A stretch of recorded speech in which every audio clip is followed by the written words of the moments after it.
आगे हम लोग इसी से रिलेटिव एक टॉपिक को पढ़ेंगे। ठीक है, ये जनरली आपने बहुपद में पढ़ा होगा। ठीक है, कक्षा 9 में बहुपद है तो इसमें आपने लोगों ने पढ़ा होगा। ठीक है, टॉपिक है शून्यक। क्या नाम है इसका? शून्यक। ठीक है, शून्यक क्या होता है? शून्यक क्या होता है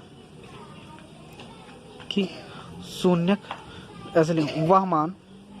ठीक है, इसका डिफिनेशन लिखेंगे हम, वह मान जिसके लिए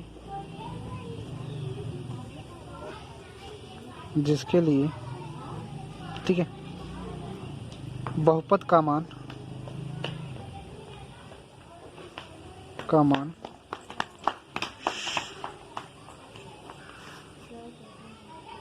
शून्य हो जाता है।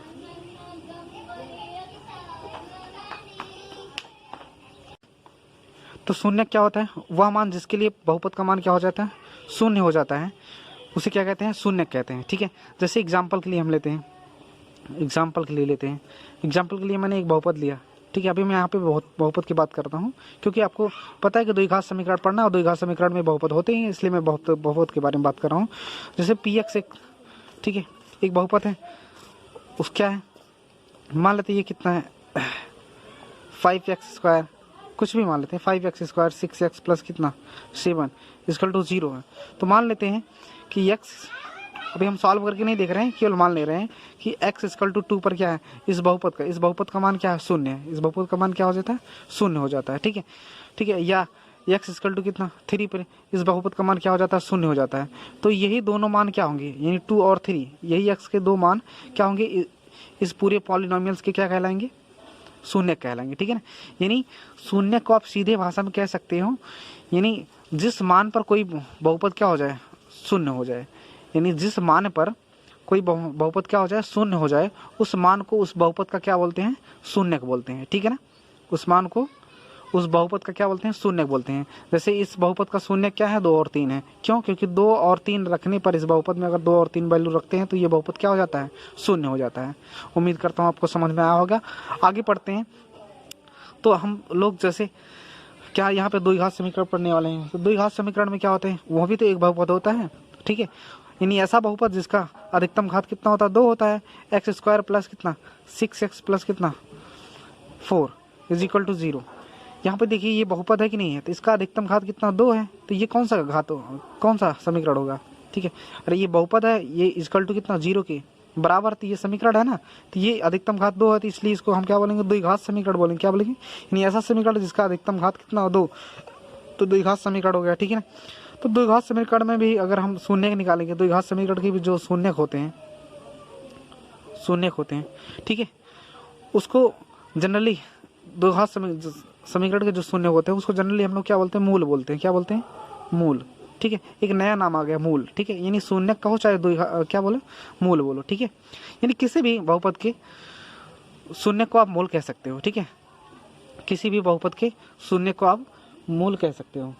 ठीक है, हाँ, द्विघात समीकरण के लिए मैंने आपको स्टैंडर्ड फॉर्म बताया। द्विघात समीकरण को जो मैंने स्टैंडर्ड फॉर्म बताया, स्टैंडर्ड फॉर्म क्या होता है? ax² plus bx plus c, मतलब ये = क्या समीकरण होता है ना, यहाँ समीकरण की बात कर रहे हैं इसलिए हमेशा 0 रखेंगे। ठीक है ना, तो ये द्विघात समीकरण का क्या स्टैंडर्ड रूप, यानी मानक रूप बताया मैंने, मानक रूप। ठीक है, और यहाँ पे एक कंडीशन ये है कि x ≠ क्या 0, x ≠ क्या 0। यहाँ पे हम ये कंडीशन क्यों दिया? आइए समझते हैं इस कंडीशन को। ये कंडीशन क्यों दिया x ≠ 0? क्योंकि अगर x की वैल्यू 0 हम इसमें रख देते हैं तो ये कितना हो जाएगा? ये 0 हो जाएगा। 0 की पावर कितना? x² और प्लस कितना bx प्लस कितना c। ठीक है, दैट इज 0। तो ये कितना हो जाएगा बताइए? ये हो जाएगा bx प्लस क्या c = 0, bx प्लस c = क्या 0। अभी ये क्या रह गया? अभी ये तो लीनियर इक्वेशन आ गया। ये क्या आ गया? Linear equation. ये बहुपद, सॉरी, ये कोऑर्डिनेटिक इक्वेशन नहीं है। इसलिए जब भी कोऑर्डिनेटिक इक्वेशन लिखेंगे तो उसके बगल में ये कंडीशन लिखना अनिवार्य होता है। ठीक है, वहाँ पे आपका जो पहला पद है वो 0 नहीं हो सकता है। ठीक है, आपका लिखा हो या ना लिखा हो, लेकिन अगर आपको दिया है, बोल दिया है कि ये क्या है? द्विघात समीकरण है, तो द्विघात समीकरण में आप जान लेना कि इसके जो गुणांक होंगे, ठीक है ना, यानी जो x² का जो गुणांक होगा वो 0 नहीं होना चाहिए, यानी एक वैल्यू 0 नहीं होनी चाहिए। क्यों नहीं होनी चाहिए? वो रीजन मैंने आपको बताया। इसी प्रकार से अगर कोई लीनियर इक्वेशन है तो उसमें क्या एक ही वैल्यू 0 नहीं होनी चाहिए। ठीक है, क्यूबिक है मतलब किसी भी चाहे वो लीनियर इक्वेशन है, कोऑर्डिनेटिक इक्वेशन है, क्यूबिक हो, ठीक है, बाई कोऑर्डिनेटिक हो, तो उसमें जो ए का इज नॉट इक्वल टू क्या 0 होना चाहिए। उसका रीजन मैंने आपको बताया कि अगर ए 0 हो जाएगा तो वो जो है उससे एक नीचे क्रम में चला जाता है, ठीक है। जैसे ये क्या था, कोऑर्डिनेटिक था, तो ये किस में आएगा, लीनियर में आ गया। अगर 0 x बराबर 0 रखेंगे, ए बराबर 0 रखेंगे, ठीक है, इसलिए ए की वैल्यू वहाँ साफ दे देता है कि एक वैल्यू आप 0 नहीं रख सकते हो, ठीक है। तो उम्मीद करता हूँ मूल और शून्य का आपको समझ में आया होगा।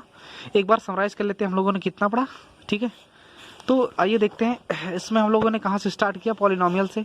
पॉलिनोमियल्स के बारे में बताया, ऐसा बीजगणितीय व्यंजक जो एक से अधिक पद रखता है वो क्या कहलाता है, बहुपद कहलाता है। बहुपद का मैंने स्टैंडर्ड फॉर्म यानी मानक रूप बताया, मानक रूप, ठीक है, मानक रूप या मूल रूप कह सकते हो, ठीक है। इसके बाद उससे कुछ समीकरणों का जन्म होता है, समीकरण मतलब उससे के कुछ बहुपदों का जन्म होता है, ठीक है। जैसे क्या होगा, ऐसे बहुपद होते हैं जिनके अधिकतम घात 1 होते हैं, जिसके अधिकतम घात 2 होते हैं, जिसके अधिकतम घात 3 होते हैं, जिसके अधिकतम घात 4 होते हैं। इस प्रकार तमाम प्रकार के बहुपदों का जन्म होता है, और उन्हीं बहुपदों को हम जब 0 के बराबर कर देते हैं तो वो बहुपद किसमें, समीकरण में बन जाते हैं, ठीक है। फिर इस प्रकार से क्या, लीनियर इक्वेशन, इन रैखिक समीकरण बना, द्विघात समीकरण बना, त्रिघात समीकरण बना, चतुर्घात समीकरण बना, ठीक है। तो मैंने आपको डिफिनीशन भी इसलिए बताया है कि ऐसा समीकरण जिसके बहुपद में अधिकतम घातों की संख्या 1 हो उसको क्या बोलेंगे, लीनियर बोलेंगे, यानी रैखिक समीकरण बोलेंगे। जिसमें अधिकतम घातों की संख्या 2 हो उसको द्विघात समीकरण, जिसमें अधिकतम घातों की संख्या 3 हो उसको हम त्रिघात बोलेंगे, जिसके अधिकतम घातों की संख्या कितनी 4 हो उसको हम चतुर्घात समीकरण बोलेंगे, ठीक है। तो यहाँ तक कॉन्सेप्ट क्लियर। इसके बाद मैंने बोला कि कुछ किताबों में ये फॉर्मेट देखने को मिलता है, इसलिए कंफ्यूजन नहीं होना चाहिए, ठीक है आपको, ठीक है। आपके बुक में भी इसी प्रकार का फॉर्मेट दिया है, ठीक। आगे मैंने शून्य के बारे में चर्चा किया, तो मैंने बोला कि वह मान जिसके लिए बहुपद का मान क्या हो जाता है, शून्य हो जाता है, उसको शून्य बोलते हैं, ठीक है। तो फिर वो चाहे रैखिक समीकरण के लिए हो या द्विघात समीकरण के लिए हो, त्रिघात समीकरण, चतुर्घात के लिए हो, सबके लिए, ठीक है। क्योंकि सब में क्या होता है, बहुपद ही होता है, ठीक है।